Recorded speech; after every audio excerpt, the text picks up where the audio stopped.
All right, we're digging for wisdom again. It's week 5 of the football season. For some teams, it's the halfway mark of the season. So I hate mentioning it, but I always have to because it depresses me. I don't know what it does for Diggs, but I hate the fact that we're at the halfway mark for some teams, and it feels like we just started. But there's Professor Diggs, hot off another great week of picking Emerson football.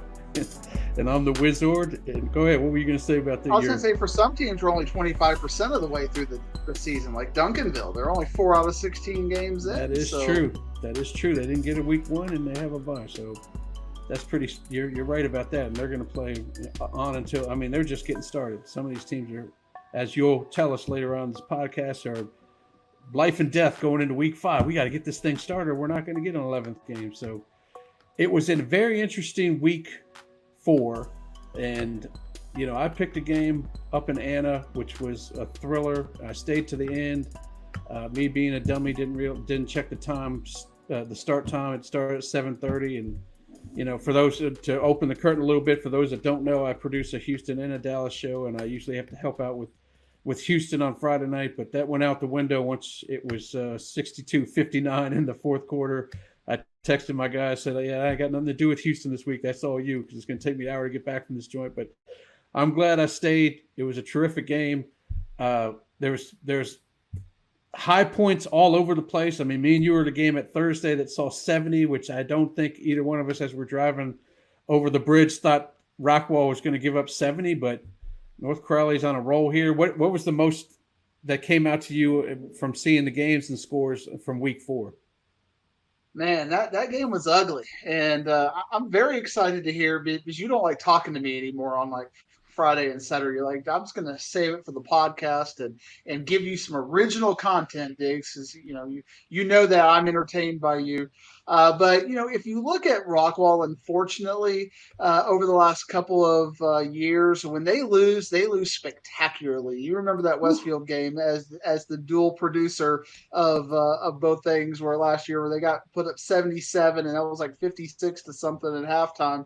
And when they lose to Duncanville, they usually lose pretty spectacularly. So I was thinking it was going to be a little bit closer, but the fact that they didn't play competitively, and talking to some people and kind of watching the roster, it's almost like Rockwall didn't want to show anything to the district, so they're like willing to take a beating. I don't like that philosophy by any means, just to take your beating and get it over with.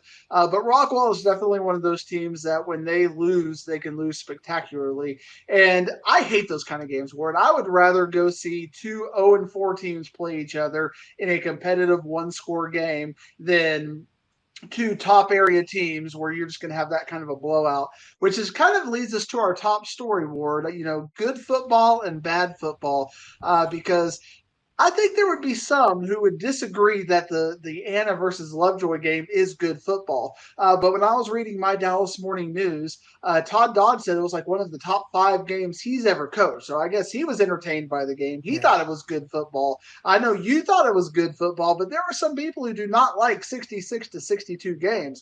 So I'm kind of curious your take on the game, and if that kind of game makes for a good highlight package. Is that something that's fun to do as a videographer, or is that just bad defense back and forth where it's bad football, even though you're getting a lot of highlights from big names? Well, first of all, and I'm going to go ahead and let you take a sip of your drink because I'll be talking for a while. But first of all, you got to take it with a grain of salt, because Todd Dodge, as you know, is an offensive guy, so he's going to find those games very exciting for him. Whatever happens on defense, he was talking to his offense on one touchdown while another touchdown was happening on a kickoff return for Anna. He just looked over his shoulders and, all right, we're going to go back out here and try to score again. It depends on who you talk to, photographer-wise. Again, if you want to know in the mind of an actual photographer who's doing highlights for a show, my goal is to know how much time I have for a highlight package. If I know I have 45 seconds to a minute, that's 4 to 5 highlights. I'm shooting the game. As soon as I'm in my head, I'm keeping track of how many highlights I got. Somewhere in the first quarter, if I have 5 highlights, I know every other highlight after that, I'm either bumping one out or, adding on. If it's too good of a highlight and the other 5 are great, I'm adding on. All of a sudden, I'm taking away from another game. But that's my goal, is to get my highlights, know that I have something to show people. Like we're going to talk about Colleyville Harrods and Timberview. I don't know if I would have got to the 4 highlight mark there, and I'm sweating like, okay, that gain of 8 yards seemed to be pretty good. Maybe that's a highlight. But in a game like Anna and Lovejoy, I racked up in my mind. I had my 5 highlights. Actually, that was game of the week, so I was going to have 7 highlights anyway. I had my 7 highlights mid second quarter, and now I'm just bumping. I'm subtracting. What makes it better? That 1 yard runs out because I don't need it anymore because I have a more spectacular play. I got a great touchdown catch by I forget who number 3 was, but he made a great catch right in front of me. I said, okay, well, that's going to bump this other one that I thought was going to be in it. Now, you talk to a different photographer, like my guy Pox, he can't stand it when he gets done a bunch of touchdowns because he doesn't like making decisions. He's not a decision maker. I don't like looking at all my stuff and having to make decisions because I want to put it all in there. And a lot of photographers will do that. They're like, oh, man, I want to put all of my good stuff in there. I said, well, you just can't. You'll have to use it for other things. We have something called Plays of the Week. You can throw it in there. We do stories later on in the year. Just put it in there. We'll get to it at some point. But going back to what you say, I love the games that go back and forth because if I don't shoot a play perfectly, then I know another touchdown's coming and I can get that one. It gives me another chance to show that, maybe I have skills as a cameraman. I can get all these plays and put a good highlight package together. But for me, for a good highlight to put on TV, it's how you can tell a story. If that thing goes back and forth, we told the story. I don't know if you caught the show this week, Lovejoy is up 49-20. And, in the story, Pat Doney says, well, usually I'd call my cameraman up and tell him to pack it up. But I was like, no, Wizzy, stay there, stick around. And sure enough, 21 straight points by Lovejoy. Second half, all of a sudden, it's tit for tat. They're going back and forth. And of course, the end of that game was just spectacular. I ended up calling up Coach Parr earlier this afternoon to see how much of an injury DeAndre has, and it was just a cramp, so he'll be back against Melissa. It wasn't as bad as one might have thought because he got blindsided on the sack. No timeouts left. 14 seconds. The clock is ticking away. He can barely walk. He's limping all over the place. I'm like, I guess that's a wrap unless they throw somebody else in there. But no, he gets behind center and limps to the left, ends up throwing a pick. But it's just to me, that's what makes a good game. As long as it's close back and forth, I'll take a 24-20 game if it's the same thing, if there's a story behind it. There's a great defensive play. I didn't see any great defensive plays in that game. I saw a blocked field goal, and that was pretty great. But the turnovers that were in that game were, it was like sloppy mistake turnovers. Janasek made a turnover where he was going back to throw, and as he cocks his hand back, he dropped the ball. So it's a turnover, but it's nothing that the other team caused. Another one was off of a pooch punt that nobody wanted to field it, so they just let it roll around, and somebody on Anna jumped on it. So that's a turnover, but it's nothing anybody really caused. And I guess you could say the kicker caused it with a pooch punt. But I like the ones that keep you in your seat, and you're not. And I'm not. Like I told you, I do 2 shows. If I'm at a game and I'm not thinking about, oh man, I wonder what's going on in Houston and Dallas. If I'm totally engrossed into the game, well, then I like the game. It's going to be a good highlight, whether it's a high scoring or low scoring. I'm into it, and it's got me not thinking about my other responsibilities. Now I may thinking about it on my hour drive home, but while I'm there, it's the last thing from my mind except for what's going on the gridiron. So give us a little bit of your insight, Wizzy. I know you just got the microphone. I'm going to give it back to you. We got the brain of the videographer, but now from the brain of the wisdom, what did you see as far as quality goes? Did you see 2 quality teams or 2 teams trying to figure it out who just kind of fed to each other's weaknesses so you get this big scoring offensive explosion? Yeah, well, the obvious answer is I saw 2 quality offenses, and I didn't see 2 quality defenses.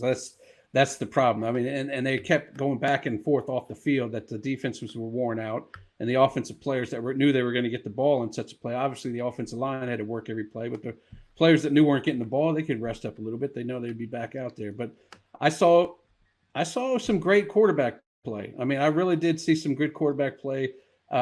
Janasek actually bruised up his thumb, and he still managed to make some plays in the second half, even with the bruised thumb. I think that's one of the main reasons the offense kind of slowed down a little bit for Lovejoy. They had 49 first half, and then whatever it is in the second half, 17 in the second half. It's because things kind of slowed down for him because his thumb was aching. But DeAndre just took it. I mean, that you could have given up. I mean, you just talked about Rockwall. When they start giving up points, it's a wrap. And Westfield does the same thing in the Houston area. when they play Duncanville. If they go up three, they're down 3 scores. That's a wrap. They're giving up and they're going to blame everybody and yell at each other on the bench. That didn't happen at Anna. They were like, we haven't, DeAndre didn't let that happen. We still got a dynamic team. That Chumley is one of the best backs that's not maybe highly recruited. I just love the way his cutback, when he starts rolling to the right and then just cuts back and darts up the middle, that's one of the best cutbacks I've ever seen. And I've been to about 5 or 6 games over the last 2 years, and he's got one of those each and every game that they get all the blocking to the right, and instead of going all the way out on a jet sweep, he'll just gut up the middle, and that's a 30-yard touchdown. But, yeah, I saw good offenses. I saw no give up. The defenses is what I worry about. And I kind of, half of me wants to go to Anna Melissa just to get your favorite word, some calibration here to see, because I feel like Melissa's defense is a little bit better than the other two, but I don't know if it's all the way better than all the other two. I just want to see where they calibrate as far as that goes, but we can find that out in the box score, right? We can a little bit, but kind of as we go into this, good football, bad football. You said you saw two bad defenses and two great offenses.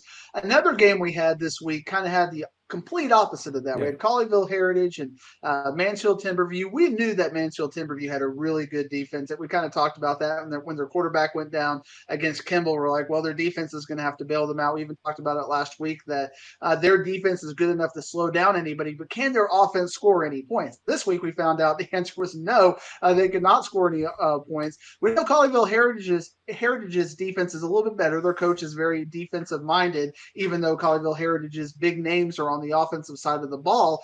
But when you have a 10-0 game, again, it's kind of the same thing, bad offenses, good defenses, but that game doesn't seem very fun. What is it about the mentality of a football fan that you've got these 62 and 10-0, both probably one score games back and forth. But one game, you're just like, I don't even want to see this. I don't even want to cut up a highlight package on it. But the other one, you're like, man, this is game of the year kind of material. I'm almost looking from a psychological perspective. What about that 10-0 game just makes you like, even as a producer, you're looking at these highlights like, I don't even know if I want to show this game. Right. You're cringing because maybe the difference is maybe they weren't. So we had two good offenses in Lovejoy and Anna, and we have two great defense? We had a great one with Timberview. I think it was kind of good in Heritage. Is it 10-0 where the defense just plunges through the offense and just makes good plays, good sacks, just heavy pressure nonstop, and you just can't do anything? Or was it 10-0 because the offenses just can't get moving and you're seeing nothing? From my lens, it's not a good highlight because I'm not shooting like huddle. I'm not shooting the whole play. You can't see how the defenses are forming. I'm shooting a little tighter, and all I'm seeing is the running back gets the handoff, and 1 second later he's down without a gain at all. And you're like, all right, is the offensive line stink, or was I didn't really get to see what's going on here. Fans' point of view, fans just love seeing the scoreboard go crazy. They don't. It's not a deal where they can handle a 3 and out over and over and over again. And I think that's maybe psychologically why that's not as fun to show it. And I want to show something that the fans are going to like. I don't know if they're going to like seeing, unless there's some tremendous hits in it. I don't know how much they're going to like seeing a 10-0 game. I didn't even see what the only touchdown was, especially if the touchdown was 5 yards or less. I don't know if they'll be like, okay, let me give you 30 seconds of this game and on to another one. I'm going to add more to this Lovejoy thing because stuff is happening. It depends on how good the defenses are. Yeah, 350 yards total offense in that game, 4 turnovers on Timberview's part. There's definitely some lack of entertainment in that game. And really when it comes to bad football as well, the Rockwall North Crowley game for me is almost the epitome of bad football because it was such a beatdown. Like it's like there was a point where neither team wants to be there anymore. Like in the middle of the third quarter, there's like, we're done. Let's just pack it up and get going. We started putting the reserves out there. And when you have that happen, it just becomes very deflating for the fans. I mean, you start to see the crowd pack out a little bit early. Obviously, from a videographer perspective, you're going to get nothing in that second half. I can't imagine if that was your second half of a game and you came out there and you're just like, what am I going to do? I got the JV kids out there. at this point. So there's definitely some strategy I know that you have to apply every single game to avoid something like that, especially if there's a team you want to see like North Crowley. And North Crowley, I gave platitudes to them on the dump. What they have done these 4 games, I don't know if they're the best team in the state of Texas as far as athletes go, because last year, watching them play Duncanville was such significantly bigger than them across the board. I don't know if they've made up that level of size and that level of speed, but they have made up that level of gamesmanship. They have made up that level of teamwork to where they look like a great team right now. Again, they don't have all the D1 players that others have, and they got some good ones. So it's going to be fun to watch. North Crowley, probably not for the next 6 weeks because North Crowley's district is not very good. And we're starting to see that now as we're getting into district, kind of what we call the South Oak Cliff theory, that you really wanted to load up early because you're not going to see anything for a while. But, it's funny because there are some other people who would say that's good football. When you get to watch a team put up 70 against a good team like Rockwall and be dominant, like you can enjoy the beauty in that. But as a fan, I did not like those kind of games. And in fact, I'm always thinking to myself, if I'm going to see a blowout, I'm not going to go. And I went to that game. So that lets you know that I actually believed myself when I thought we're actually going to see a competitive game. But Rockwall was not competitive at all. So good football and bad football this week, Ward. Gotta love it. That game's good to see if you subscribe to the IHSS Sunday ticket, where you can switch off of it at some point and somehow switch over to, well, don't switch to Henderson Gainesville because that wasn't good football either. But you can switch. There's several games to switch to. You guys get subscribed to it if we ever come up with it in 15, 20 years. And then there's another. Mad at that with their Texan Live thing that they do. They're like, Wizzy stolen our idea again. You're gonna get a cease and desist letter out of this. Thanks for ruining our podcast again, Ward. Dang it! Man, I hate getting those letters. They're gonna shut the podcast down. And it brings up the other game because it's just as much scoring in South Lake Carroll and Trinity, but that was a different animal though, because that was a deal where Trinity. I don't want to call them garbage touchdowns, but it was already felt like it was in hand for the Dragons, and sure they gave them some points, but they were never going to let them come back and win the thing. So it kind of didn't feel right. And then all of a sudden you're showing. From a photographer's point of view, you're showing Trinity touchdowns, but it's not going to lead to a score. So, you can't tell the story there. By the way, they scored a couple of scores and still ended up losing. Kind of like the Ravens did with the Cowboys. I gave them a couple of scores, but they're still going to end up losing.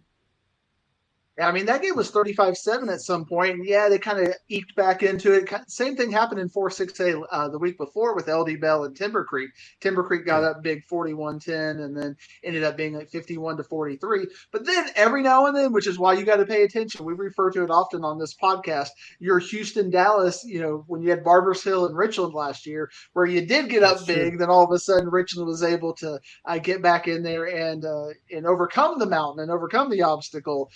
But again, I don't even know if I would have enjoyed watching that game because I'm watching it as Barbers Hill like 40-10 or whatever it was. You're just like, oh, here we go. And then they start to get back in. It's like you don't believe because every now and then you get a little bit of that third quarter letdown where you're just like, we're just getting in there. Then all of a sudden it gets a little bit too close, so it can surprise you at times. So it's an interesting dichotomy when it comes to good football and bad football. But I'm definitely a bigger fan of good football versus the bad football. But I know there are some people who would love that 10-0 Timberview Colleyville Heritage game, even if it were not necessarily crisp offenses, just because I'm sure you did see some hard hitting, Dylan Batty and some of the really big studs for Timberview were probably on display. But, you're not filming in on the defensive tackle unless you've got a specific assignment, like make sure you get a couple of highlights of that kid. Yeah, exactly. And those people that enjoy that aren't in the TV business where they got to try to entertain the masses, not just a TV show just for people who like defensive thrillers. But we've come to the part of the show where everybody loves it. They want to see if they're going to get some. Who's getting them? Who's getting the flowers? They want to know if they're getting a Diggs flower. Well, I don't like giving out flowers right now. It took me a little bit because we did have a lot of bye weeks this week, and there were some things that were kind of expected. I mean, when I go 55-9 in my 5A and 6A picks, it's not because I'm this great prognosticator, which I happen to be. I'm probably in the higher end of that, but it was because there were a lot of games that what happened was expected to happen. So when I'm kind of looking at today's flowers, I'm kind of looking more holistically. I'm looking at some unexpected 4-0 teams that are going to get my flowers. And the first one I'm going to give it to is the Joshua Owls. This is a team that, got widely ridiculed for opting up after 5A Division II, where they weren't winning in 5A Division II either. And they thought that getting into 5A Division One, maybe they would get into a Fort Worth ISD district, maybe that 4-5A that we kind of said everybody is available to make the playoffs.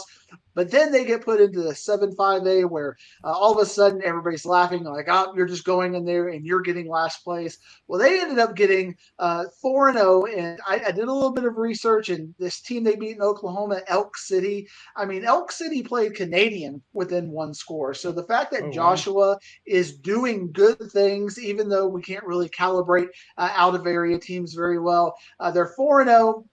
They've been a dominant 4-0. I think right now they look like a playoff team, especially given that Burleson Centennial it has been a little bit down.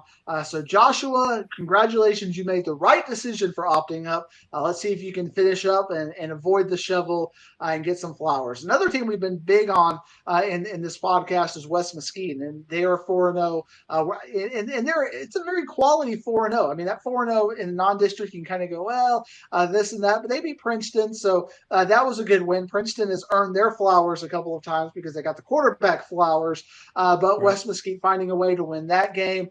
Just to see them 4-0 after being so bad the last couple of years. Coach Jackson over there, we talked about that, what he did at Seagoville, and in just 4 games, he's already kind of rearranged the culture over in West Mesquite. It's been a while since we've had a lot of good things to say about a Mesquite team. They seem to go by the wayside real quickly. Even Mesquite Horn was a team we were looking at. Well, they kind of fell off the deep end. But West Mesquite looks like our Mesquite ISD MVP. So they get some flowers. And we got to go out a little bit east. I know you don't like going eastward, but Crandall gets some flowers. They end up 4-0. They beat Mesquite Poteet this past week.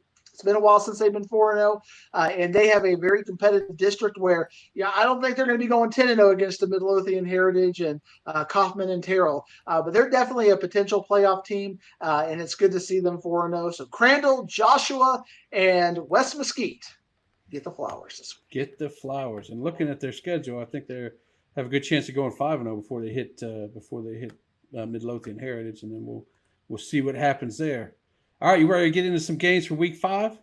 Let's get into the big games. We've got almost all the districts going on, and we'll start from we'll go dump style. We'll start at the top and work our way through 6A and 5A. But Crowley and Weatherford, Crowley, it's been a free fall ward the last couple of weeks. Losing to Skyline, we saw that, but then I'm ready for you to toss a shovel at them real quick. To be honest with you, I'm ready to throw. I made a joke that if their district were any better, I'd toss a shovel at them. But the fact that everybody in this district has a chance, this is our chance to kind of see where Crowley is, because Weatherford doesn't have a great record, but they're consistently in that mediocre range. They'll play some good offense, good defense. They don't have the superstars. They lost to Roy City this past week, but they're competitive in these games. Whereas Crowley the last couple of weeks has not played very competitive football. Tyler Legacy, man, that's a team that we did not pick to even win a game in their District 10 6A, whereas Weatherford played a competitive game against Roy City. Calibration is that key word, and I think this is going to give us a little bit of insight. Is to Crowley the number 3 team, or is Crowley completely fallen off the face of the earth? I have to keep picking Crowley, even though I could see a way that Weatherford wins this game, but man, this district has turned bad real quick. And Mansfield all of a sudden is looking at things like, okay, this is what we wanted to see. Mansfield Legacy and Mansfield Lake Ridge could very well end up being the teams that make the playoffs, and Crowley might not if Crowley can't figure it out sooner than later. Yeah, we didn't. You said I don't see a way that Weatherford could win. I don't think you saw a way that Tyler Legacy could have won last week, and they showed you a way because they had made it happen.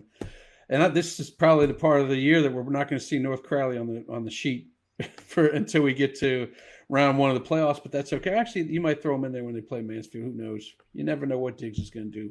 All right, let's move on to 4-6A, the bigger game, and this one is Trinity against Byron Nelson. It's actually a game you're kind of looking forward to. I'd love to hear your opinion on this one because at the beginning of the season we thought Byron Nelson was 2, with South Lake being 1 and Trinity 3. Now this is going to kind of tell you if you're right or wrong about that. Are they 2 or are they are they behind Trinity at 3? Well, I think as of right now, I think they're number two, and it's just because their offense is so good. Yeah. Their defense is abysmal in any given week. I mean, you could see them playing that kind of a 45-38 game against LD Bell, just like you could see them play against South Lake Carroll. That's how bad their defense is. But when I look at Byron Nelson, since I got a chance to see them, one of my deficiencies in Byron Nelson was really the size of their defensive line. They've got some skill players. We talked about Leo and Parker Almanza, great Grant Bizjack, and you're going to see his name in a little bit. He can put up some big yardage, but I don't think that they're going to be able to slow down Trinity at all. I don't think their defense is going to be any better than what South Lake put up there. And I know we talked about some garbage touchdowns in that. Well, they still were able to score them and be able to put them on the board. So I think Trinity, just from a matchup perspective, looks really good against Byron Nelson. And I think Byron Nelson has a much better chance of beating everybody else in the district. I think Trinity might even see another loss against the Timber Creek or even an LD Bell in kind of a rivalry setup. I think Byron Nelson is going to be on point in those other district games. Just given the matchups, I think Trinity has a really good chance to win this game. It's going to be a shootout. It's going to be probably in the 40s. But I think Trinity has learned how to win these games with the crew that they've got this year. Yeah, and maybe Byron Nelson pulls the Riley Dodge thing and does not kick the ball to JT Harris, because that guy is a dangerous return man. He never got to see the ball in the game against South Lake, because they start off with onside kick and then they were pooch kicking. The teams that have, he's returned 3 of them, I think, for touchdowns. He's quick, fast. Reminds me of back in my day, but man, I used to be like, Pshaw. That's what people used to call me, Pshaw. I don't even know how you spell that, but that's what they put on the back of my jersey. But anyway. Denton Geyer vibes. Speaking of Denton Geyer. Geyer vibes. This is Geyer, again, with Peyton Bone. Geyer against Flower Mound. Man, if this wasn't coming off a bye week, I would say this has the makings of a trap game for Geyer, since Capel's coming up next week, and this is at Flower Mound. But I just think with a couple weeks to prepare there, they could have worked some little Capel things in there, but they're focused in on this team and I think they might go into my son's school and take them down. What do you think? Yeah, I think Denton Geyer is probably going to be considered a favorite. But again, you look at it like that, but you also had Flower Mound with 2 weeks to prepare for Denton Geyer. Sure. And you look at what Flower Mound was able to do against Lake Highlands and able to find some things and slow them down. Athletically, this is just where Flower Mound really starts to struggle when they start playing the teams with the super athletes. Flower Mound, when they just can handle 1 or 2, they're able to scheme their way into that sort of thing where they can be competitive. I don't know that they're going to be competitive in this game, unfortunately. This is where it tends to go downhill for Flower Mound. Flower Mound does a couple of good things in non-district. They're 3-0, but all of a sudden they start playing the big dogs, whether it's Louisville or Plano East, perhaps maybe last year. They start to play those games, and all of a sudden things change a little bit. Coppell is another example of that. I think Denton Geyer should win this game by 3 scores, but I'm curious about this game because I think it'll give us some insight into, is Flower Mound potentially a playoff team when you got 6 really good teams in that district? If they can be more competitive with Denton Geyer than 21, I think the answer is yes. Interesting. Yeah, and they're definitely not going to see that as a trap game. They'll see this as their main game. They're big time to knock off Goliath. So we'll see how that goes. Also in the Louisville ISD, we're battling for an axe over here with Marcus and Louisville. What do you think about this axe swinging game? Yeah, first game, you get this kind of rivalry, the Battle of Goldsmith, even though they don't play it at Goldsmith anymore. They used to play this game. I remember they used to play this game at Texas Stadium back in the day. You got to take everybody down Luke 12 because we're going to fill it up now. And now we're just at the old home stadiums back and forth. So it's lost a little bit of its luster with the growth of Louisville ISD, but still 2 big names.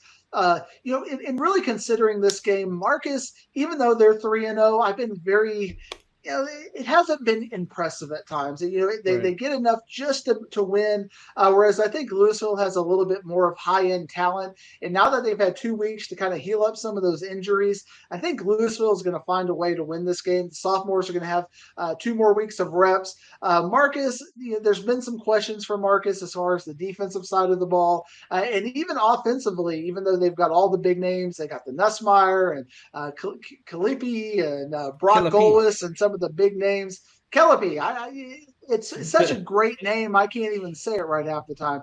But I think Louisville is going to take care of business in this game. I think it'll be close. I think it'll be one of those 24-17 kind of good games that you were talking about earlier. But I think the Fighting Farmers find a way to win this game. If they don't win this game, we could be giving them the shovel pretty soon because you got Hebron and Flower Mound, as well as Geyer and Coppell in this district. You can't win this game. It could be a long road for the Fighting Farmers. Talking about shovels in Louisville. We don't like that. They don't like that over there. Let's move on to 6-6A. McKinney ISD Stadium will be hosting Allen versus McKinney. Good chance to see how McKinney can kind of stack up with some of these bigger dogs. What do you think? I mean, Allen, they wrestled with Plano for a while last week. Yeah, that was a one-score game in the third quarter, and so to me, you start to look back at what Allen has done in non-district, and beating Cedar Hill kind of lost its luster after Cedar Hill got creamed by Red Oak, and then beating Midland Legacy, yeah, they shut him out, but at the same time, Midland Legacy hasn't done anything on a regional scale. Then they beat Rock Hill, and that was a nice game, but there's still some questions about Allen just because of their opponents right now, and McKinney has got some of the same questions. They played Plano as well.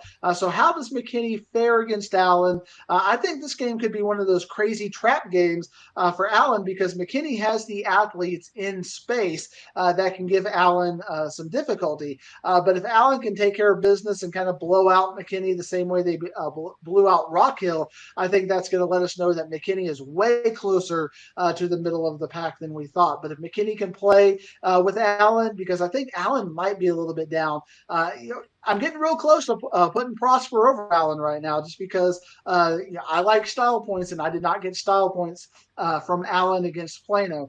So this is their chance to get their style points back and make sure they are a solid favorite over Prosper. So I don't know what's going to happen. I know Allen's going to win this game. Well, I can't say I know because crazier things can happen. I think Allen will win this game, but I don't know how they will win this game. Is it going to be a close battle that's going to be a 4-quarter game, or is Allen just going to put on the accelerator and just beat them like they beat Rock Hill? I think it's going to be somewhere in the middle, very much like the Plano game. I think it might be close in the second half, but then they pull away to maybe a 17-21 point victory. But anything less than that puts my Panther love a little bit in concern if McKinney can play Allen pretty close. Yeah, that would scare you a little bit, wouldn't it? And I don't see Prosper and Plano East on this thing, so I guess we know what you think about. Can't pick them all.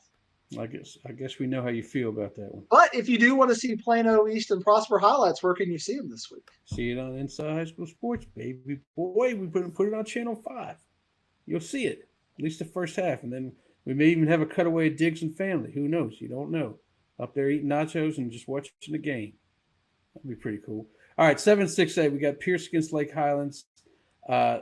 We both got to see Lake Highlands a couple weeks ago. We know what Pierce has because Pierce's Casa Grande single-handedly won you week 1 in the fantasy deal, which I was upset about. But now that I see what's about to happen to me throughout the rest of the year, we'll get to this later. But I woke the sleeping giant up last week by winning, and now I have a feeling I'm in for a whole lot of hurt the rest of the season because I have a feeling you put an extra 25, 30 minutes into your research, and now I'm just gonna take some beatings. But let's get on to this Pierce Lake Highlands game and what you think this is gonna kind of mean in this. Two playoff teams right here, and if my projections are correct, I think you got your district championship right here. I think so far through non-district, even though we haven't, either of these teams have gone undefeated, they've been the most consistent. 2 weeks for Lake Highlands to get that running back to return. I hope he is able to return. I think they're a much better team with him. I think Lake Highlands defensively is able to scheme in a certain way to where they're going to be bigger and better than Pierce in the infrastructure. I think Lake Highlands is going to win a tough game, but I think they're going to win a game where they win by 2 scores, but it's going to be one of those games that's back and forth. They finally get a stop and able to get that second touchdown to maybe win a 35-21 kind of a game. I think it's going to be see, a lot of time off the clock. I think both teams are going to be able to run clock because even though Presley Harper is able to throw the ball, it's a lot of dink and dunks, a lot of short games, which, it's like the running game, able to keep the clock moving. But Lake Highlands, I feel like they've got too much on the offensive line, and their linebackers are really good as well. Pierce has a lot of questions. Their skill players are really good, but outside of that, there are a lot of questions. We saw that against Marcus. That Marcus was able to kind of beat him up and take care of business in that in the middle of that infrastructure. I think Lake Highlands looks a lot more like Pierce than some of the other teams they saw this year, like Wiley. And the fact that they played Wiley that close. In retrospect, that was one of those games we were talking about where it was a blowout and then it kind of came back and they pulled back. That makes me very concerned about Pierce. So I think Lake Highlands is the favorite in this game. Yeah, and I don't know about you, I was really impressed by the Lake Highlands quarterback in that game we saw against Flower Mound, just mainly how tough he was. He took some hits and he had no problem bowling people over. So I like a tough quarterback like that can find his guys here and there on the open, running free. So we'll see how that game goes. Our 8-6A game of the week is South Grand Prairie versus Arlington. What's your take on this one? Man, I was really concerned. I kept checking on my phone, and South Grand Prairie and Sam Houston was 21-21 going to the fourth quarter, and I'm like, oh, here we go. So I think South Grand Prairie has shown they're closer to the pack than they are closer to Arlington Martin right now. In fact, I lowered them to number 3 in this district. I went ahead and put Arlington Bowie back at number 2. So this is number 3 versus number 4 right now, which could flip. You could, if Arlington is able to beat South Grand Prairie. Arlington is one of those teams that they're playing good football, but again, nothing is jumping off the page at you. But they're finding ways to keep winning the games. They found ways to win against Haltom. They found ways to win against Mesquite. But you don't look at anything that they're doing like, oh, this is a great team. So I think South Grand Prairie's got a little bit more playmakers, a little bit more dynamic. It's not going to be pretty, but I think South Grand Prairie is going to eke out another one of these kind of 28-21 games. Arlington, just the way they're structured, will find a way to stay in the game. But I think South Grand Prairie will take care of business. Now, if Arlington is able to do that, I think that's going to put South Grand Prairie at risk because then you've got a wounded Lamar team that's just been beat up the last couple of weeks. If they can get healthy and they can kind of get their mind right against SGP in a hypothetical game, if SGP is kind of that team that's just right there at that 4 spot that anybody can pick off, I think Lamar matches up very well to do that. But I think South Grand Prairie, this is what I call a buffer win. If South Grand Prairie wins this game, they got a little bit of safety, they got a little bit of protection. They're pretty much guaranteed a playoff spot at that point. Excellent. All right. Well, what do you think over here in District 9 6A? We got South Garland and Wiley. South Garland really impressed you with that game against Garland. They went for 2 to try to win that thing, and it didn't work out for them. They lost by a point to Garland, but Wiley's out there reeling. Obviously, they played Saxe and got whooped up on, but our guy Jagger Bale scored. Leave him alone. I always tell people to leave him alone because they're always giving them the business over there in Wiley. Your thoughts on South Garland and Wiley? Yeah, I think almost stands for we criticize our players more than just about any other program, but we love Jagger Bale on this show. He is a friend of the show, always will be. He can come on next season as like our freshman college correspondent, like Jackson Verowick. We'll have to talk about him later on. But I really wouldn't. This game, there's not really any good games in 9-6A this week, and this may not be a good game. But I wanted to give some extra flowers to South Garland because when you are trying to just find any sort of you've had the shovel on you for years. We have just put so much dirt on South Garland to have the confidence to go for 2 and come up a little bit short. I'm proud of South Garland. I like seeing programs like that. I like seeing decisions like that. Hard luck. I mean, they also kicked a field goal that just hit the crossbar, Ward. If it would just gone the other way, it just didn't go. It's just kind of that way for South Garland. The breaks are not going their way. So this game is going to be, is Wiley closer to the pack, or is Wiley still, even though they're not close to Saxe and Wiley East this year, are they a solid number 3? I think Wiley is a favorite, but for me, if they don't win this game 52-7 or something, like some of the other good teams have put up against South Garland, I think that's going to put Wiley at risk when they play maybe Rowlett, Naaman Forest, and Lakeview Centennial. We might see a situation where Wiley doesn't make the playoffs, so I need to see some style points from Wiley. But South Garland, they felt victory, Ward. It's like we're getting close, and I think The they're going to give taste. Wiley a little bit of a game this week. I think Wiley is a favorite, but I don't think we're going to see the super big blowout that we've seen in this kind of game in the past. If that doesn't happen, they won't give you your style points. Wiley won't give it to you what you wanted. So I better go ahead and go down to Lowe's and grab a shovel. You may be thinking about some stuff for Wiley in the next coming weeks. We'll have to find out. 10-6A, there's a big battle out in Forney, North against Forney. Your thoughts on this one? Forney's got 2 losses that were really close, but they took care of business on the other 2. And obviously, North Forney comes in with the same exact record of 2-2. They're about ready to start district play over there in 10-6A. It's a good way to start it off with a nice little rivalry game. It really is, and every week you can see North Forney getting better from week 1 to week 2 when they lost to Plano East. Legend Bay got it on the stat sheet, and he looked good. And now he's one of the top rushers in the area. So what North Forney is able to do, they're finding what's working for this offense and crafting their offense around it, as opposed to just making it work. Whereas Forney is still, they kind of remind me of the Cadillac right now, but they're the Cadillac with the catalytic converter not working. So it's kind of sputtering along right now. It looks beautiful, but it's just not running at full steam. I think Forney is a favorite in this game. I think Forney should win this game. But if it's one of those games where they're sputtering again, they might make the playoffs, but they're kind of the big picture of them maybe going on a run, being competitive with a Duncanville or DeSoto, depending on how what their pathway they end up going. It won't. It's not looking as good. We had Forney at times as maybe a top 10 team in the area, and we've seen glimpses of it. The way they played A&M Consolidated, the way they played Duncanville, or the way they played Waxahachie, given the way that Waxahachie played Coppell and Duncanville, you can see little spurts of it. But other times when they played Lake Highlands, you're like, why can't we get JV and Osborne going?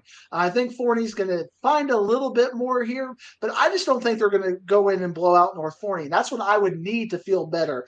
So I'm going to pick Forney by 14. But I think if Forney is able to get a blowout on North Forney, I'll feel a lot better about them going forward. I mean, remember, Plano East, was against North Forney was not a game that was necessarily in any doubt in any given time period. Right. So Forney, being a team that's got all kinds of D1 athletes, should take care of business, even in a rivalry. Well, before we start district play here in 10-6A, what's your thoughts about that 4th playoff team? We went back and forth between North Forney and Heath during the offseason, maybe a couple of weeks. Where are you at right now before we kick off this district play? I think we're still going back and forth. Rockwall Heath has not been impressive. But neither is North Forney. In fact, all these teams really haven't been impressive. It's kind of weird that you look at Tyler Legacy, even though we've kind of written them off. What they did against Crowley is kind of one of the better wins in their non-district when you consider the district as a whole. And then Rockwall, even losing to North Crowley the way they did, in Longview, 2 straight losses at home, which is unheard of for Longview. There are a lot of questions on 10-6A right now, which means there's a lot of parity, I think, in the middle. And you could see a Rockwall Heath, you can see a North Forney, or you can even see a Royce City that's got Rockwall's coach Colvin over there, and maybe has figured out something over there. So I think there's a lot of parity. I think Rockwall Heath has to be considered the favorite right now. I love Coach Webb. I love the youth that they've got built up right now. But in any given week, I think you could see a lot of parity within this district. And it's going to be about matchups. It's going to be about coaching decisions. It's going to be about health and who stays healthy and when are you playing teams. So there's still a lot to be decided in 10-6A. I think you have to consider all things equal, Rockwall Heath the favorite still for that number 4 spot. Gotcha. All right, let's move to our last 6A district, 11-6A. DeSoto going down to give their shots against Waxahachie. And I'll tell you what, the Indians, if anybody's ever craved a bye week, it will be them after this week, because they have played some absolute juggernauts. And they really, my guy said they were the better team in the first half against Duncanville. Obviously not the second half. They weren't the better team, but the first half he felt they were the better team. They played Coppell good, but they still ended up with a couple of losses there. Now DeSoto's coming down there. It's probably going to be a loss for Wax, but with the bye, and then they can just strap up and say, okay, we ain't going to see those type teams again. We're still going to see good teams. Let's focus and get this thing going so that we can get ourselves into the playoff spots, because right now we got them at 3, right? You're thinking they're at 3? And so if But they get the bye selfishly, I'm week, more interested in comparing Duncanville and DeSoto, yeah, see how because, they win. and now we're going to get them back to back weeks. We know that DeSoto's defense is very questionable. We already saw that against North Crowley. I think DeSoto is going to be a favorite in this game, but I think in what Coach Samples and Coach Mathis love to do is find a chip. You got to look outside sometimes. You got to create a chip. You got to get a chip on your shoulder. And I think what Coach Mathis is going to do is going to take a little bit of a playbook out of Coach Samples. He's going to tell his team, look at what Duncanville did last week. We got to do better than that. We got to make a statement there. Everybody's saying that after we lost to North Crowley, we're no good. Now this is our chance to make a statement. So on one hand, I think you have a DeSoto who's going to be fired up and really looking to make a statement. But Waxahachie is not a pushover, so I don't know that they're going to be able to make that statement. So the question for me is, can they make the statement or not? I feel like at some level they're not going to be able to make the statement. I think Waxahachie is too good defensively. I don't think they're good enough to win the game. I don't think they're good enough to go blow for DeSoto. But I think they're good enough to put up some points on the board against DeSoto. I think DeSoto is going to win a bit of a shootout. I don't think we're going to get to Anna Lovejoy levels, but I think 49-35, 49-28 in that range. And I think after this game, we're going to look back and go, okay, I think Duncanville is the better team this year, at least as of right before that bye week, because you talked about they really need that bye week. 11-6A does it after week 6 or after 5 games. So I think Right. Waxahachie needs that, but I think after going into the bye, we're going to think Duncanville is the better team, if I have any sort of insight into this. And you usually do. You usually do. Another big game in 11-6A, at least going into the bye week, is Cedar Hill versus Lancaster, because at this moment that's for the 4th spot. So obviously things can change after the bye week and they start maybe pulling some upsets here and there. Your thoughts about Cedar Hill going to Lancaster? Did they show you anything against Skyline to say, hey, we're ready to go? And Lancaster did, Isaiah, I forgot his last name, the young running back Isaiah did some damage against Horn. Isaiah Lee. Lee, there you go, Isaiah Lee. Talk about this game and what you think is going to come out of that. There's two different storylines, because you look at Cedar Hill and what they did against Allen, and then what they did against Red Oak, and kind of Red Oak's remarkable change. And then Skyline, Skyline's wins now in retrospect kind of look a little bit, dubious effectively, because, they beat Crowley, they dominated Crowley. Well, Tyler Legacy just went into Crowley and won on their homecoming. If I would have seen that game, there's no way I would have picked Skyline to upset Cedar Hill. But, we didn't have that kind of clarity going into it. But then you look at Lancaster and Mesquite Horn last week. Yeah, Lancaster had a very dominant 4-score win over Mesquite Horn, but you look into the box score on that, and Carter Jones only threw for like 80 yards, and there was a lot of 5 touchdowns on the ground, a lot of defense involved. So that's kind of good and bad, because Mesquite Horn's defense was able to slow down Lancaster and kind of make them one-dimensional. What could a good defense like Cedar Hill do to Lancaster? But at the same time, Lancaster's defense was good enough to take care of business and set their offense up to where they didn't need to put up 500 or 600 yards. So for me, you got Lancaster's defense as kind of that hallmark, and I think Lancaster's defense is the best unit on the field when they play. I think that's going to be enough. I think Lancaster is going to win this. It's going to be a buffer win. I think Cedar Hill is going to be pretty much eliminated from the playoffs at that point. Even if they beat Waxahachie, I think that just causes chaos, but then Cedar Hill would have to do something like beat Waxahachie and then maybe pull an upset against DeSoto. I don't see that happening. I think we're going to have our playoff teams kind of locked in after this. Whoever wins this game, I think, is almost locked into that 4th playoff spot.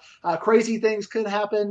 Waxahachie certainly is still at play. Both these teams would have to play them. But give me Lancaster to win this game over Cedar Hill and kind of punch their ticket one step closer to a playoff spot. Nice. And one thing Cedar Hill has to do, they got to clean up the penalties. It's starting to get ridiculous now, and it's killing them in a lot of ways. Not only is it killing for the fans because they're making the games go a lot longer, but it's just crushing drives. They're racking, and this has been a couple years now. They got to figure out a way to get those things down, because they're drive stoppers and drive killers for sure. All right, let's move into 5A. We have 3-5A Division 1, and it's our first game that we're on shovel watch here, because we got Azo against Brewer. Talk to me about this game.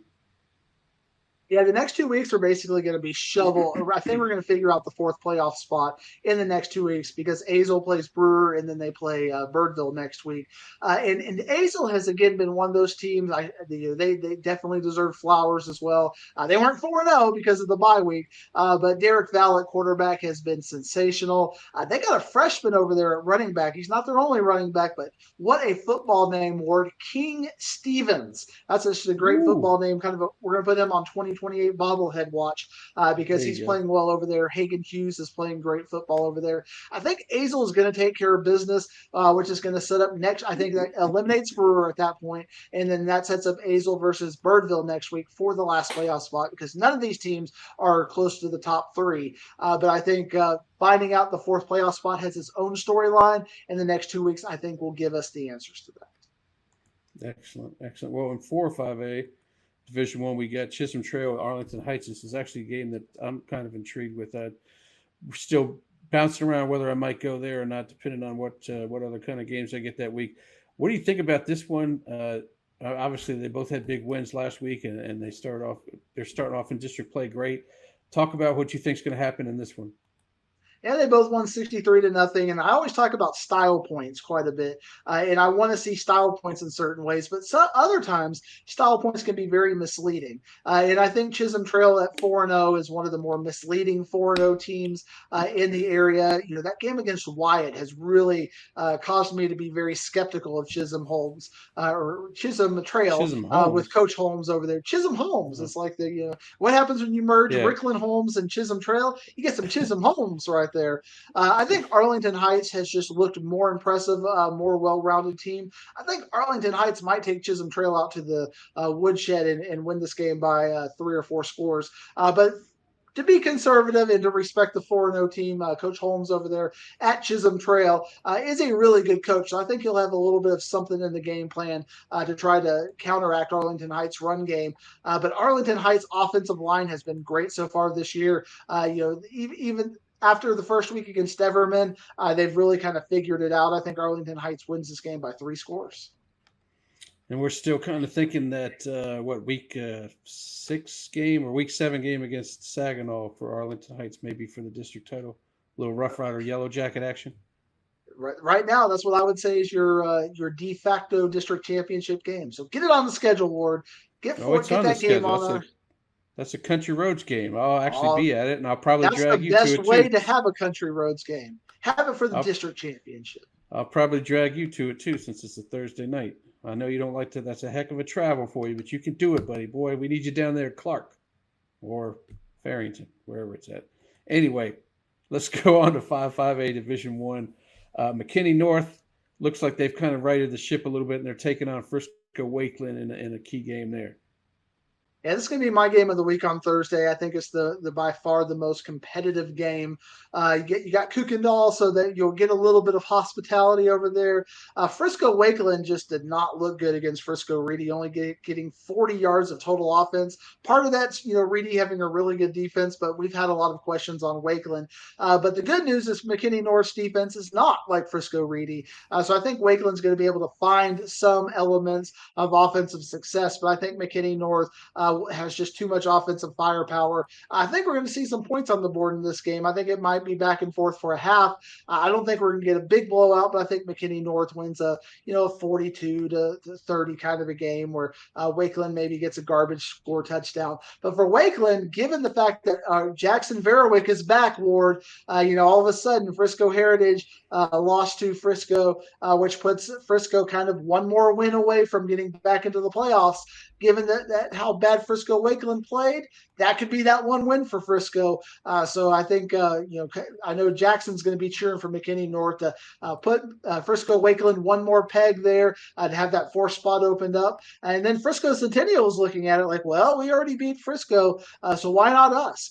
So I think the 4th playoff spot's going to have a lot of parity in this district if McKinney North wins this game. But if Frisco Wakeland beats McKinney North, I think you got chaos now for 2 playoff spots. So I think, but Frisco Wakeland, over historically, they've been a good bounce back team. So that kind of scares me about that pick. But I think McKinney North is just going to have too much talent. Gotcha. We're kind of, looks like we're skipping over 6-5A Division One. We'll move over to 7-5A Division One. Although I like the West Mesquite WT White game. I want to see how my running back Ben does over there. But in 7-5A Division One, you talked about Joshua earlier. This could be a test on. This could tell you something. Let's talk about it. I mean, that's on me. I skipped over 6-5A Division One. No, I that's all shouldn't right. have. Well, So let's talk we about got West Mesquite and WTY because I think that's a great game as well. I guess I missed it in my research, but that's potentially two playoff teams. You got two teams that are going to be I think in your top three. You talked about Benebecke; he was one of your guys, but right. West Mesquite has really had a good offensive presence. I think it's going to be that game's going to be a bit of a shootout as well. But I think West Mesquite is going to eke it out. I think Newman Smith is still the number one in this district, but I think this is for 2 and 3 playing each other. And in this district, just like in 4-5A, when you've got the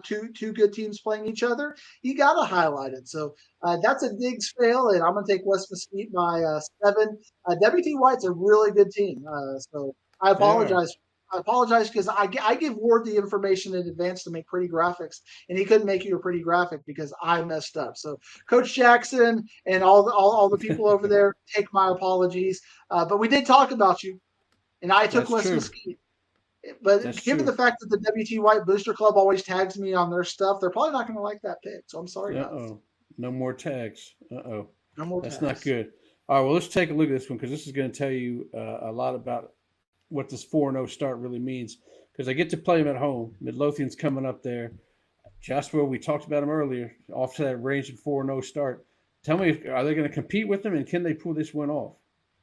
Man, this kind of reminds me. This gives me of the Prosper Walnut Grove versus Emerson vibes. You got the team that's kind of the established team, and the new kids on the block. And did I learn Ward? Probably not, because I got to go with Midlothian on this game, even though I got the Prosper Walnut Grove game wrong. But I just think Midlothian, they just find a way. I mean, there was that crazy Hail Mary against Tarker Heights this past week.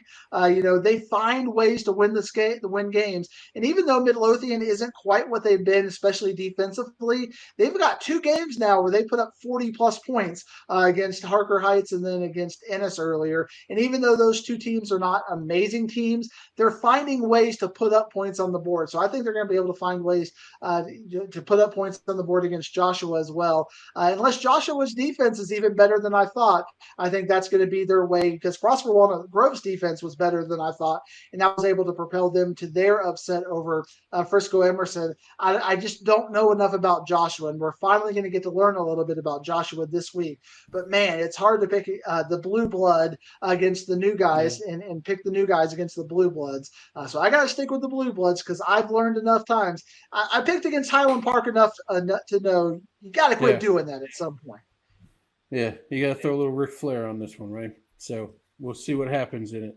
All right. Moving down to Division Two, Colleyville Heritage and Argyle. I've always, ever since the Red Oak game, I've had a bone to pick with Brody Reaver, and I'm hoping he proves me wrong at some point here and gets some offense going together. Finds his boy Brady Blewett out there somewhere, but they're taking on Argyle in a key district matchup there. What do you think's going to go down this one? Argyle had that week off last week, so they're ready. They're all ready for him. Yeah, this reminds me of the Richland game, unfortunately. I think Richland kind of exposed Colleyville Heritage as not necessarily being an elite team. And now Argyle's defense is it's not Mansfield Timberview, but it's at least Richland good. And Argyle's Right. offense is going to be able to, I think, put up some points against Colleyville Heritage. So I think Argyle is going to win this game comfortably. I think, like you said, Colleyville Heritage has had some head scratchers. They've had some good. They've had some bad. They've had a hard time putting 48 good minutes together. Argyle playing with Lone Star, especially as what we've seen with Lone Star since that game, that lets you know that Argyle is really, really good. And I think they're clearly the best team in this district. And I think they're going to show by at least 3 scores. Well, in 4-5A Division Two, Melissa is about done kicking the crap out of Frisco ISD teams. Boy, they put 50, 50, and 70 up, I believe, and now they get a team that can put 60 up. And they've proven that. And once we find out that DeAndre Williams is actually healthy and be ready to go, this could be a high scoring affair as well. But can Melissa's defense show out a little bit better than Lovejoy's? Yeah, I think really the key is going to be the defense, and we saw Melissa's defense play very well against Little Rock Parkland, Parkview. They were Parkview is a team that was a really good team, and Melissa was able to do some things, scheme some things up against their defense, to slow down their offense with their defense. I think Anna can go score with Melissa. We know Melissa's going to be able to put up points at will against Anna. So can Melissa get the 3 or 4 stops to put a little bit of a distance in this game? I think absolutely. This game could actually end up being a little bit of a blowout, just because when you're playing 7s and 7s, 2 stops in this game, all of a sudden you're winning by 3 scores. And Anna looked susceptible to stops, but they also looked like they can't stop a cold right now. So unless they figured out something in this past week, I'm glad that Z is healthy. But what about everybody else on their defense? I feel like until that is figured out, Melissa should be a comfortable 21 to 28 point favorite in this game, which kind of puts Anna at a little bit of upset, because Anna's got to play Prosper Walnut Grove and they got to play Emerson in the next 3 weeks. So Anna, doesn't get time to figure it out. They don't get time to get healthy. They got all their games on the front half of the schedule. It's the back half of the schedule where they get to figure things out, which might help them for the playoffs if they can get a buffer win and get in there. But right now, it looks like Anna may be the odd team out because of that defense. Because Walnut Grove is looking at that like, we can go score for score with you. Yeah. And Emerson being able to play defense, they may get a couple of key stops and be able to score on Anna's defense as well. So there are some matchup variations in this district that I think is going to give a lot of Anna fans cause for concern, kind of like Alonso. Yeah, he's got a lot of cause for concern right now. I looked for him out there, by the way. He was up in the stands. Actually, I asked somebody on the sidelines. Yeah, I know Alonso, but he's up in the stands. And I said, well, I'm not going through the stands to have him take a shot at Diggs for me. Forget that mess. By the way, speaking of Prosper Walnut Grove, I spoke to somebody on the sidelines, and he said Monte Ellis, the Mavericks, great. He's got a couple sons that are playing basketball at Walnut Grove, so the basketball team could be pretty nasty as well. So watch out for them Walnut Grove boys. All right, moving on to basketball analysis that you can't get anywhere else. 5-5A Division II, 0-4 Seagoville taking on Samuel. Your thoughts on this one, because this one looks like it could be on the watch as well. This to me is the shovel game. It's 4 versus 5. I thought Samuel might be a little bit better, but they didn't play very well against Hillcrest. So I think you kind of revert back to Hillcrest, Woodrow Wilson, and South Oak Cliff as your 3 teams in the playoffs. And I think really if there's 2 teams that have a chance to make that 4th playoff spot, they're playing right now. Seagoville has not shown any signs of life. Once Coach Jackson left, there's just been a precipitous drop off, even though a couple of holdovers understand Coach Jackson and his mission and his method over there. That's how great Coach Jackson is. We get to talk about him with Wes Masicki. We even get to talk about his hangover with Seagoville. But Samuel played competitively enough with Hillcrest and played well enough in the first 3 games where I think that's going to carry over. I'm going to take Samuel. Going into the season, I would have said Samuel making the playoffs would be an upset. But then going into district, I thought Samuel would make it, but Hillcrest showed us enough to let us know, well, we'll find out what Samuel's got. I think they've got enough to beat Seagoville in this game. So this is a big game for the bottom half of this district, and I think Samuel is going to take it, and that's a big buffer for them to be safe in their 4th playoff spot. That would be sweet. By the way, that puts the campfire curse to death if Samuel makes it, because we talked to their head coach during the campfire, just hoping that we'll see what we can do for them, push them up a little bit. Sure enough, now you got them if they win this one or in the postseason. So put my little jinx to bed. All right, 6-5. But they take strides to get. Take strides, but still, that's better than what I was thinking. 6-5A Division II, Terrell against Kaufman. Terrell has beaten the teams they're supposed to beat and lost to Heritage, who they maybe could have won, but they weren't probably favored in that game. They're taking on a Kaufman team 2-2. This will kind of tell us where Terrell is at, right? Because it's probably even competition in this one. You look at Terrell and you look at that Frisco Heritage team, and we kind of propped up Frisco Heritage, but then all of a sudden Frisco just beat Frisco Heritage, so that kind of lets you wonder about that. And remember, Ward, I talked about 2 weeks ago, Kaufman played Lake Dallas very well. Lake Dallas is a ranked, state-ranked 4A team, and Kaufman playing within 1 score of that game said, watch out for Kaufman. Well, I didn't think I thought they would be competitive with Ennis, but I didn't realize they're going to beat Ennis by 4 scores. I mean, they just completely obliterated Ennis. So I think, remember on the campfire award, Diggsy said, watch out for Kaufman, and Kaufman has taken the challenge. And I think that some people may consider this an upset. I'm not going to consider this an upset. I think Kaufman is going to beat Terrell as well. And I think Kaufman versus Crandall is going to be a big game for that second playoff spot in this district. But Ennis, Ennis has been a team that's kind of been like Burleson Centennial and just completely fallen off the face of the earth. So I think Kaufman takes care of business against Terrell this week. Kaufman, their quarterback, coming back into things in 4A Division One last year. I saw glimpses in moving up to 5A Division Two. They had the right district to be in, and I think Kaufman is going to find their footing and take out Terrell this week. That'll be an interesting one. And now our last game to talk is the one that I've been most looking forward to hearing your stuff about because, man, there's this. This is you told me what makes a good highlight. The good highlight is drama, is two good teams and two competitive teams. Obviously, Salina. What you look at their resume, they'll play anybody anywhere. They'll go anywhere. They'll go to Waxahachie. They'll go down to Baylor. They'll play anybody.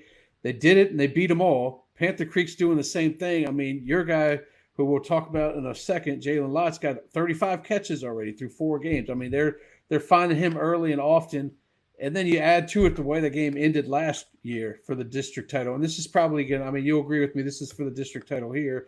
That the catch that wasn't a catch, that was a catch by Panther Creek to win the district title last year. That's still, it's all over the place in Salina this week. And they're going to be talking about it. And they say, well, we're going to do the same thing. This time we're not playing at Kirkendale. We're going into the Star, and we're going to let Jerry Jones and anybody who's done practicing and wants to watch us play, we're going to let them show you what Salina's got. The pivotal factor for me in picking this game, because you could sell me a storyline on why Panther Creek wins this game, and I would buy it. If you look at my rankings, Panther Creek is number 1 right now, and if you sold me a storyline about Salina, I would buy it. But when I really look at what their non-district resume looks like, Salina went and got the smoke. Salina went and played Gunner. Salina went to play Belleville and Franklin, and these are teams that you're filming in the state championship just for practice because you're like, we've got state champions. Whereas Panther Creek, they were not playing really, really good teams nonstop, and I think that's going to hurt them in this game. I think Salina is just executing at such a high level, and they've got that chip on their shoulder from the way the game ended last year. I think it's a little bit of an upset, but I'm going to take Salina. If this game were in week 9 or 10, I think I would have taken Panther Creek. But right after that non-district schedule and getting everything set up, whereas Panther Creek hasn't really had to play anybody, they've blown out everybody they've played, but they haven't had to play anybody that's really had to give them a challenge. Salina has, and I think that's got Salina better ready for this week, this game. I think Salina wins. Yeah, they went out and took on anybody. I would have loved to have seen Columbus was doing the same thing. Columbus was playing all comers, and maybe they just couldn't arrange it. But I would have loved to have seen that game in the non-district, because I think Columbus we'll see them at Jerry World as well. And that would have been a nice. Granted, it's 3A against 4A, but the way that their offenses both match up and defenses, it would have been a fun one to watch. But this one, it's going to be sweet. 7:30. Do you claim Columbus as a Houston area team? Yeah, I'm surprised you do with your very weak. No. If it isn't Houston zip code, you're not counting them. No, we got to claim Beaumont it. Certainly isn't in Houston. No, Beaumont's not, because they got their own little TV station. We got to bring Columbus in with us, man. They love us. They love us. You know what time it is, don't you, Diggsy? You've been waiting for this, you daggone. Weekly fantasy. I need this. What I did last. It's been bad. It's been a bad month for me. I'm not winning pick'ems. I'm not beating you at anything. It's rough. My ego is getting shattered, Ward. I jacked around last week and took a stick and just started poking at this bear. And daggone it if I didn't get the claws. I mean, this was an absolute beating. And what made it worse is you made me sit there and watch the points rack up on me as I'm shooting the game, and you have Janisek and he's running for 100, throwing for 300. I'm like, man, let's take his other 2 guys out. I'll probably lose to Janisek on its own. Excellent. And I got to watch my guy at Plano East build up as well, so it was a great day. It was a pretty good, sweet week for you, and I felt really good because when I went into it, Jimerson had a great night. They didn't call off the dogs. I was like, okay, that's a good start for me. But then I just seeing how you just beat me down, and I don't even remember what I scored last week. Oh, I scored 698 last week, so I did get you. You I have the had better all-time high right points. I had the best points in that week, but still, this one I didn't. Well, I guess I did beat you by 300. Let's just stop talking about last week. The fact of the matter, it's now 2-2, and just knowing you like I do, I have a feeling this thing is going to be 2-9 for me and 9-2 for you, and it's going to be pretty. It might be a bad run here. I hope it Well, I isn't. was But excited because we got our first shout out from a player who saw that we named them in oh, there. excellent. Who was So you that? know, the Plano East running back, Travis Oh, Agee. He thanked us for thanked me and thank you because you didn't pick him, but you can still pick him at some point this year, and then you can beat that's me with my true. own Plano East player, which is I'm not looking forward to that at all because he is the leading rusher in the area in all classifications right now with almost 800 yards over 4 weeks. So why wouldn't you pick him at some point? True. But I don't think you should. I think you should have pride and just pick Flower Mound players at Pick some somebody point. new. Yeah, But it was nice exactly. to see that people are watching this and kind of doing what we kind of hoped it would do and just be a fun thing. And what we're seeing with high school players, and again, if it's a high school player doesn't get the numbers, it's probably our fault for not realizing the scheme or realizing it's a Right. blowout and these kind of things. Because all these players that we pick, if you made it on here, you're awesome. I mean, we wouldn't pick you Exactly. if you weren't awesome. But to me, and as we're going to talk about when we talk about the players, it's more schematic of who you're playing and how that matchup works versus the player. That's what I've learned so far from this, which is its own fun game within a game. Absolutely. Absolutely. Well, let's go into this week. You've chose your quarterback, and you're going over Byron Nelson with the Bizjack. Grant Bizjack, younger brother of Finley Bizjack from the Bizjack clan. And that seems like a good pick because it looks like that's going to be a shootout over there against Trinity. And Nick Trinity didn't play Nick Nack defense. Bizjack, give this dog a bone. Byron Nelson loses a shootout, but Bizjack's bringing me home. Let's Oh my go. God. Look at this guy. He got a he got a rhyme for this one. I like that. I got to throw you a mic more often. I'm going with Graylin Fry because I feel like they're going to have to throw up some points as well. And boy, he sure has a target over there on lot. Maybe I should have picked him as my receiver too and just go all Panther Creek, try to double down on points. But I'm not doing it. The one thing Fry doesn't do as much is run, so I'm gonna get all my stuff through the air there. But we'll see how that works out. Nice little quarterback battle for us. Let's take a look at your running back, Forney. You finally think he's got his act together after struggling the first week or two, and now Osborne against North Forney, huh?